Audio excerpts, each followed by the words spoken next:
지난해 코로나19로 등교 수업이 줄면서 학업 성취도나 학교 생활에 대한 행복도가 모두 떨어진 것으로 정부의 공식 조사 평가를 통해 확인됐습니다. 이에 따라 정부는 당장 이번 달부터 등교를 확대하고 2학기 전면 등교를 준비하기로 했습니다. 신현준 기자의 보도입니다.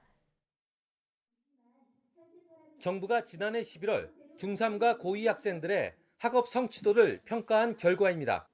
기초학력 미달 학생이 중3 수학을 빼곤 모든 과목에서 증가했습니다. 특히 영어는 기초학력 미달 학생이 중고 모두 2배 넘게 늘었습니다. 보통 학력 이상 학생 비율도 중학교는 국어와 영어에서, 고등학교는 국어에서 의미 있는 수준으로 감소했습니다. 코로나19로 등교 수업이 절반 수준으로 줄면서 학업 성취도가 떨어진 건데 정부의 공식 통계로 확인된 것은 이번이 처음입니다. 2013년 이후 계속 증가하던 학교 생활 행복도도 지난해 중학교는 4.9%포인트, 고등학교는 3.5%포인트 떨어졌습니다.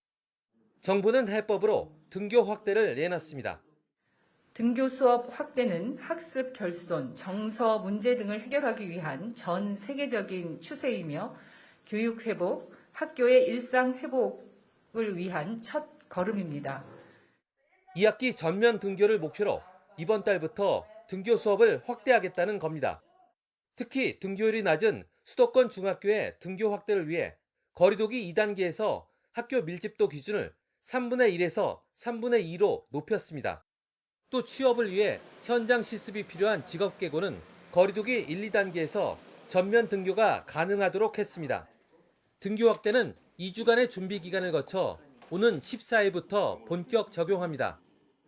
지난 5월 26일 시도교육청이 제안한 교육회복 종합 방안을 국가적인 아젠다로 격상시켜 적극 추진하며 종합적인 방안을 마련하겠습니다. 정부는 2학기 전체 학생 등교를 위한 단계별 이행안을 이달 중순 발표하고 코로나19가 학생들의 전생애에 어떤 영향을 미치는지 중장기 조사도 진행할 계획입니다.